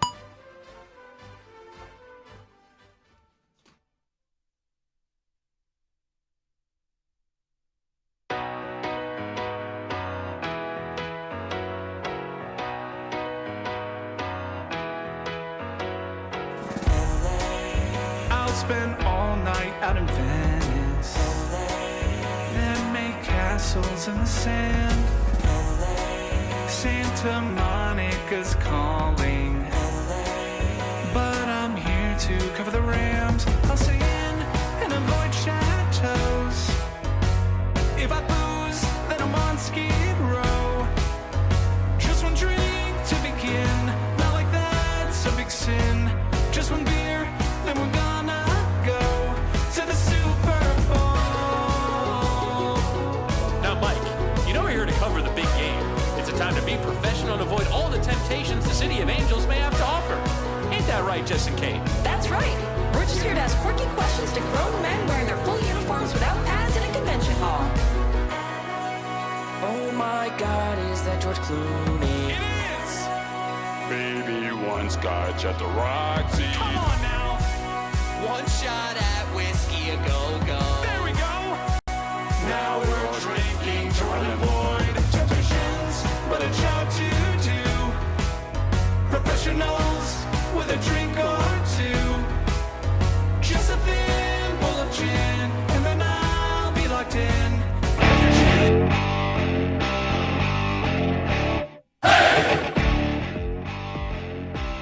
A sad day.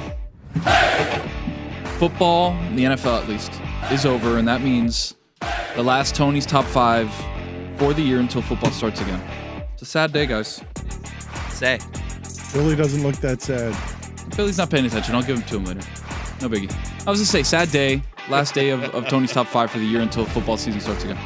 He wasn't paying attention. Oh, we don't get more of this in the offseason? This is a football I thing? could do XFL. Yeah, Just top man. 5 thoughts, Let's maybe? do I could do basketball. thoughts. Yeah, I could Let's do do it top all. 5 thoughts. Okay. God bless football is going to soar off the momentum of the Super Bowl to continue to give episodes. This isn't a God bless football thing, I though, don't know Dan. about Like that. this is Tony's top 5 thing. We've got new sponsors. Exciting new sponsors, by the way. One only paid in cash. That's Jamaica Motel. Shout out to them. I don't know why they only paid in cash. Weird. The second sponsor, Aaron Rodgers' Darkness Retreat. Threw a little money at me. All right, interesting. Number 3, Bird Bowl. Love Bird Bowl. Good Okay, family but now fun. you've got a list of sponsors? Yeah, that's right. Okay, how many of them are there? Get into the 4th one, the haters. They always sponsor, though. We appreciate them the most. And out the of Greg anybody. Cody Show with Greg Cody. I don't see that one here, actually. Sorry. Maybe next year. Number 5, the Jalen Hurts Octopus. Anybody have it? What do you mean? Not me. Dano, the octopus. It's when you score the touchdown and you score the 2-point conversion. 8 points together creates the octopus. Okay. Nobody had it. So you bet it? You bet I that didn't because I Jalen- was a coward, but I was very close to. I was also close to betting, was there going to be a doink against the goalpost? Our partners at DraftKings had that plus 450. Wow. And I should have taken it. I had OT plus 800. Like that one. Oh, it's devastating. Yeah. Number 4. Rihanna's for sure pregnant. Right? I think that everyone had that. Is that part of it, right? I have to write these down. I think she was telling us that at the very beginning. Yeah, Yes. but I'm saying I write these down as they happen. Yes, understood. Number 3. Number 3, Mahomes pretty good on one leg. Yeah. What do you mean? He's pretty good. I mean, he was pretty good on one leg. What are Yeah. you saying, Kenny. Stugotz? Kenny.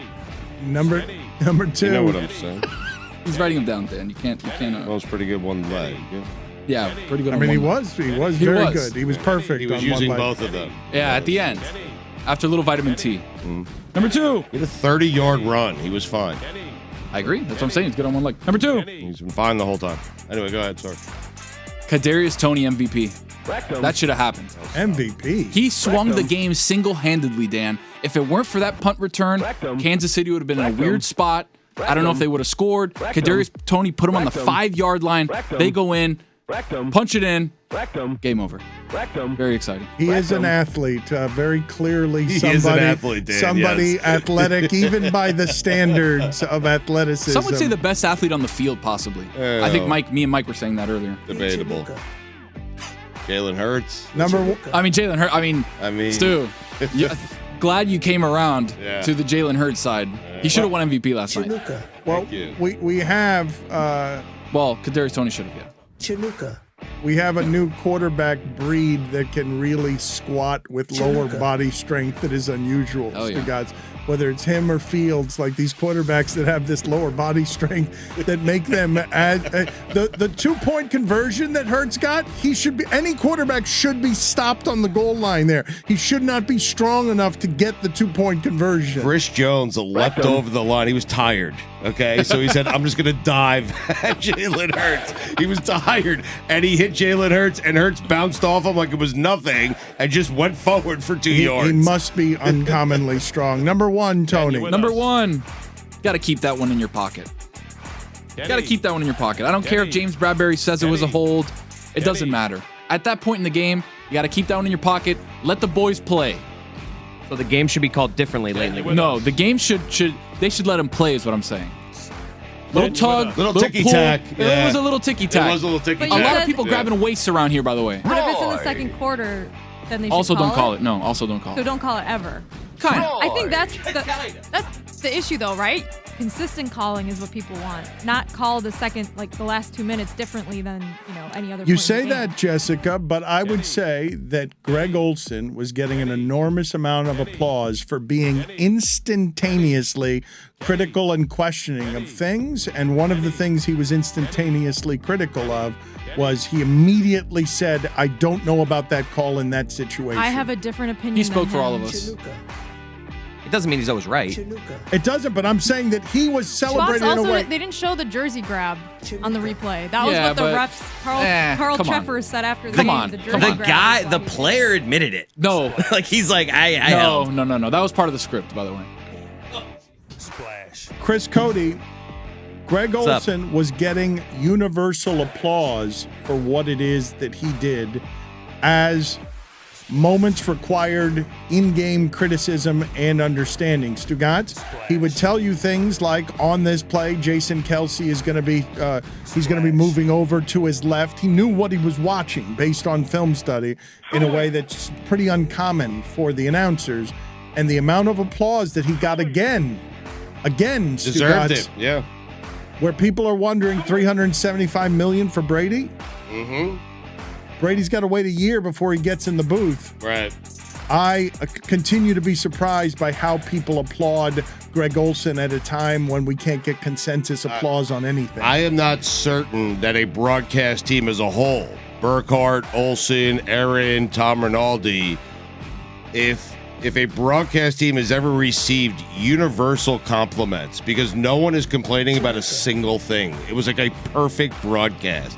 It's crazy. Olsen's great. One of man. the highlights of last night for me, one of them was when Andy Reid was like, tell Tom Rinaldi, I could kiss you right now. Yeah. Tom Rinaldi loved Thought it. it was the funniest thing of all time. The way that he was laughing, cackling, and Andy Reid's face. It was great. It's great. Kind of evil, too. Put it on the poll, Juju. Is it possible to ever allege that Tom Rinaldi did the funniest thing of all time? That Tom Rinaldi is the greatest of our comic voices, that Tom Rinaldi's laughter was something that we needed over laughter at Andy Reid being so happy that he could have kissed Tom Rinaldi but wouldn't. I don't know why you would say that's the funniest thing of all time. It was funny. I could kiss you. I could kiss you right now, but I won't. But of all time, that's what Dan Did I say all time? Tony did. Oh. I would have liked if Andy Reid had not been able to control himself and simply kissed Tom Rinaldi. Goldie ended a Panther game broadcast with that line. Eric Stahl, I could kiss you. It's an awesome call. Stugotz, the highlights from last week of doing the Super Bowl. Yeah. For you after, I don't know how you secured the private jet. I know you I covered have my ways. some of this on God Bless Football. I know you were celebrating Scott Van Pelt. Mm-hmm. But how and why was there a need to secure a private jet from Arizona? The Super Bowl was the same date in the calendar all year. Your lacrosse travelings, one would assume there's a schedule. Why There is a schedule, Why does there Dan, you're have right. to be a panicked getting of a private jet? because I'm not organized. I wait till the last minute. I don't trust commercial airlines right now. There was a connecting flight, and I was in a panic because I didn't realize how far Arizona was away from us, let alone Syracuse, New York. And so not just disorganization, but basic fundamental understanding of how maps and geography work. Yes. That's why you deserve a private jet, because you weren't aware that Arizona is far. I didn't realize it was like Southern California far. Syracuse. Where did you think it was? I don't know. You know, I figured the states were done in alphabetical order. The A's were on the East Coast. You know what I'm saying? B, C, D, E as we move across. Yep. Do you know the states that border Arizona? I mean, if he doesn't know California's one of them, right? If he doesn't know where Arizona is, how did you secure the private jet? How much were you wearing out Scott Van Pelt? Billy, do you have any stories here that can add to our understanding of Stugotz's meandering travails as it regards the securing of a private jet unnecessarily in a way that is a bit disgusting? I don't know what I can and can't say is kind of the thing. You know what I mean? Let it fly, Bill. No, I learned that that's not the case. I don't think that I can say what's actually going on there. Well, how shady is it on the scale of grading Stugotz's shadiness? I don't think Scott Van Pelt secured that flight. I think it was locked in before we took off from Miami. Oh, no, he secured the flight. Okay, so I can't just say what's the truth. He secured the flight. Was there a private jet waiting for you like he told? No, absolutely not. I knew there never would. Does the guy that owned the jet company now a co-host of Stupidity? He might be.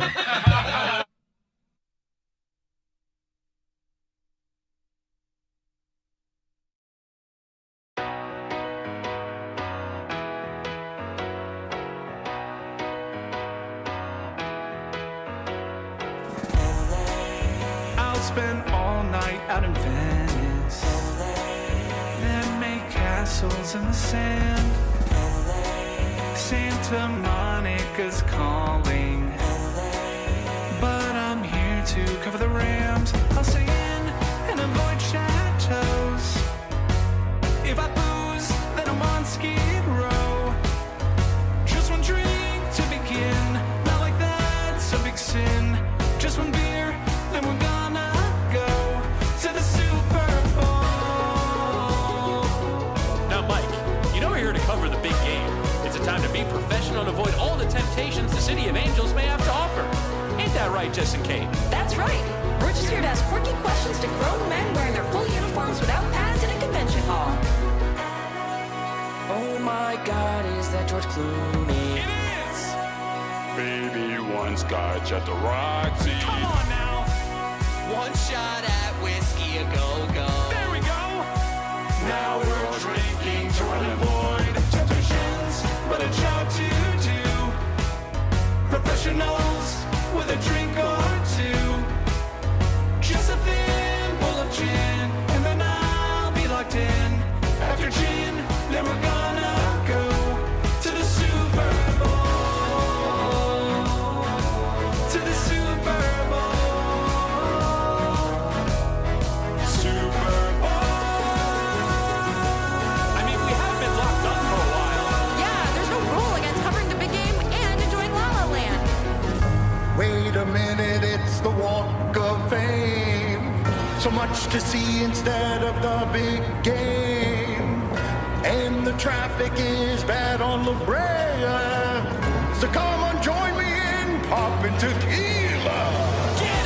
I'm just here to drink and find Lewis Hamilton. Hey guys, Kyle Brandt. Need a shotgun of beer or what? I don't feel so good. I am genuinely fucked up right now.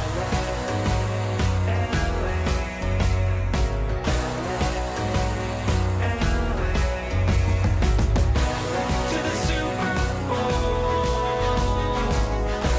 To the Super Bowl. Super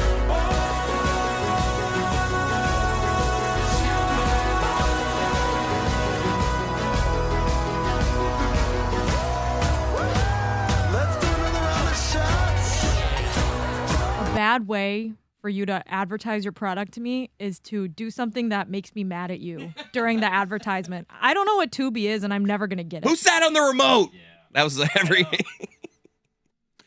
So people were confused that Tubi was just made me apparently angry. just. It felt like on your screen channels were being changed for you because someone assumed their pets. Well, the Apple remote's a pain in the ass. I We was can all about agree to on say that, this, right? Dan. I have the Apple TV remote, and it's like a trackpad on your computer. And if you so much as like sneeze on that thing, it'll do something you don't want it to. And so my dog sits on it sometimes. I sit on it sometimes. I'll accidentally press it with my foot. You lose and it a lot, shit do you gets not? Screwed up. Do you- I lose it every single day. I have like a specific remote spot for my remote now. Like I'm a 6-year-old man. It's ridiculous. It's too efficient, it's correct? so small It's too small. and so sensitive. We need to design couches that don't swallow remotes as well. Cushionless couches. I don't know what it is. You figure that part out. I'm just throwing it into the air. It needs to exist because I'm All tired. remotes, though, I am because- like once a night. I'm just. You see me. I'm just scrimmaging. Like I'm like putting my whole arm is down in But my that couch. there can't be anything as bad as the Apple remote. Just how small it Terrible is, technology. how thin it is. Just give me buttons. I Enough get with this trackpad. can't find it, cannot find it wherever it is that these things are found. It slips in the cracks. The larger remotes I can see in the cracks of when the you can sofa. see it, that's the worst. The best remotes are the Xfinity ones that you just talk into. Oh, those are great. Oh, they are great. If you could somehow appear ESPN. lazier, if Do you you can have a appear remote voice? lazier on your couch, I just appear like a beach whale and just go sports. You do like a voice though, right? Like I try to do a very monotone voice. When I say I want to watch Premier League soccer, I say Manchester, and it understands. Notre Dame women's basketball. Like I just sound really angry You and over monotone. enunciate Yeah. the words so it doesn't get them Exactly. wrong. Chelsea, and it pops up. I do believe, Stugotz, and you've heard me say this before, on the Super Bowl, what the NFL does better than anybody consistently is the giant things. These things aren't that easy to pull off without all sorts of glitches. They just threw a half-hour, halftime live show at you involving Rihanna, and generally speaking, live shows have production glitches. There are things that come up. It's why everyone doesn't do live television, live performances. It's why Netflix is now getting into the live comedy game with Chris Rock, because it's hard to do giant things well without a hiccup. But it was my understanding that the Fox graphics package wasn't what got more criticism than the Fox announcers, that it wasn't just the broadcast of the game that had all of the right accents. It isn't just that the halftime show, whether you liked the halftime show or not, whether you thought it was big and grand enough, or whether it had enough of the pyrotechnics that you wanted, whether you forgive Rihanna for a subpar performance because she might be flying through the sky while pregnant or not, they executed a halftime show Subpar. that was big and shiny and famous. There are some people that believe that that Subpar was is good in golf. I mean, I saw That's what he meant. I saw Bomani say it on CNN this morning, not to name names. He said it was a He said it subpar. wasn't, he said it wasn't great. Bo's got Wasn't really great. strong opinions about halftime shows. You set Bo to mobile alerts during a Super Bowl halftime the show. problem is if you say like, oh, you know, she didn't do enough dancing, the choreography wasn't good, she didn't perform well enough, and then someone's like, well, she was pregnant. What's your comeback to that? Like, you can't really come back from that, right? That's correct. It's There's the no coming back ultimate. from It's it. the ultimate argument winner. Like, when she's pregnant. So. And the announcing, it is a great, if Stugotz could have thought of that to avoid criticism, just like, I didn't do my job. Pregnancy, Dano. Dude, he'd use it every day if he could. I can't even imagine. I can't imagine being pregnant and swing on those things. When they went in for the close-up, was it you that mentioned that it looked super unsturdy? Yes. Yeah, you could see it wobbling, and even if you're secure the way that she was, it's got to be, and all that while pregnant. I've been holding in a fart the entire show, and I've barely made it through. I've got no proof you've been holding it in based on the looks around you and the faces being I'm made. very proud of my record, and I don't fart in this studio. I don't. Babies farts, what's the difference, honestly? You left the room and everybody was sort of waving at their faces as if there was were a burp, though. Flies. That was a burp. The room has a must to it today when you walk in. It does. There are a lot of rooms But that it have should that after must Super I think Bowl. it's because It he should. slept in his clothes and then wore them to the studio. Damn right. I'm here. I come here, man. What were the valid criticisms of yesterday, or does football end up winning because it's a? I think the turf is a valid The criticism, field, but that's about it. But the weird thing is, They're this huge operation. They do big, and they really tried hard to make sure that didn't happen with the turf. It was 2 years. It was grown 45 miles away. It was rolled out every day. It was space-age turf, and it just didn't work out. But they tried. They tried really hard. They really tried super hard to not make that happen. But what's funny about that today is, you know who else tried really hard yesterday? The Eagles. The Eagles tried like maximum hard. Not enough. It's hard enough to guard Kelsey without a slippery field. I mean, we should be criticizing it more. We really should. We're not going to. Same for but both we should. teams. Yeah. I'm going to criticize the field first. Second, I thought the broadcast was kind of boring. Thought it was a little one note. I thought the mix was a little weird. Not enough crowd noise. I needed a little bit more excitement. I felt like I was watching a college football game the way that these teams play, but there was no crowd reaction or anything like that coming through my TV. I was It a bummer. missing Tony Romo in that he's there to at least speak to a level of excitement. It was such an exciting game, and yeah, you didn't have someone kind of doing the histrionics and. I mean, Olsen was yelling at the end of the game. He was Get great. down, He get wasn't down, yelling. get down. He was yelling. Soft. He was softly speaking. Yeah. It was a quiet. They're quiet. They're both quiet guys. They're both quiet dudes. They're excellent. I thought Olsen was really good, but I do like when the moment's that big, someone to meet the moment and kind of yell at me a little bit. Like, this is awesome, isn't it? Oh, I don't know, Jim. Like that. I didn't see any criticism of Olsen and Burkhardt or that part of the broadcast. I didn't see any of it. You're hearing it Well, now. do you want me to write it down for you so you could see me write it for you? Because I'm saying it out loud. Wasn't exciting. I'm just enough. saying it's a minority. I'm just saying it's a You can't just minority hear it? opinion because I am not used to the internet celebrating anybody by consensus, and Olsen is getting an awful lot of praise everywhere. The guy getting ripped is Terry Bradshaw for the post game. That was weird. With Andy Reid, he's telling him to Waddle waddle on over it. That was here. great. Yeah. That's the funniest thing ever. Terry was taking his mic off before they even signed off. He's sitting at the desk. You guys see that? He's like taking his mic off, unbuttoning his Waddle on tie. over here, Andy. Yeah, waddle on over here. Fat All joke right. after fat joke. Yeah, go have a cheeseburger, fatty. Go later. It was like super weird. I guess they're very chummy, and Andy Reid does do like the self-deprecating stuff, like I'm gonna eat a cheeseburger. So a lot of people didn't know that that's a joke. That it's kind of a callback. For his birthday, they got him like what looked like a box of Jordans, and it was a burger in it. Yeah, he loves burgers. Oh, but Bradshaw can do some Yeah. waddling this late in life as well, with Right. his suspenders holding up his pants. He's a fellow Right. waddler. People that didn't know the relationship or the context of the cheeseburger thing were really offended on behalf of Andy Reid because you don't necessarily see someone talk like that anymore. But also, have you seen Terry Bradshaw do? They make him do halftime highlights still occasionally, and it's an adventure. Terry Bradshaw's age has made him a broadcaster who does not give a bleep. I will do it the way. Not just his age, Stugotz. He's also touring the country, or he was touring the country, doing a musical act that had some comedy in it, that explored his depressions. At this point, he's on television as I don't give a bleep. I'm going to hold a golden suitcase on behalf of Fox. Everyone here loves me. Howie and Strahan and Jimmy, they love me. And so I'm just going to be the guy who's a little bit dangerous on this broadcast because I might say just about anything. I guess that's the criticism, though, when you have Kurt Menefee and Aaron Andrews and Tom Rinaldi and Michael Strahan, you're going to Terry Bradshaw in a live post game, and Bradshaw is just making fun of Reed's weights. He's being Bradshaw when you give him the microphone on behalf of Fox to speak for the celebration of the moment. You're Like right. he's going to be maximum Bradshaw, I mean, we're talking about that moment. I mean, but criticizing it. And he was on Abraham Lincoln's birthday.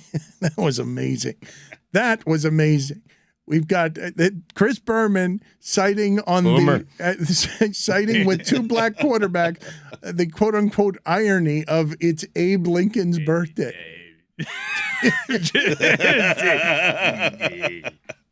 Living it with it. like on mute, it's just great seeing Berman there on Stu. It makes me happy seeing him, but then when he starts saying stuff, the way that he talks is like a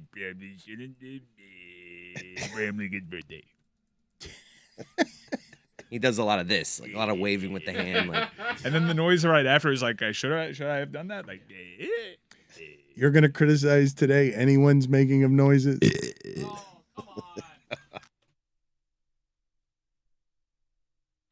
I mean, Tom Brady's bed's still warm.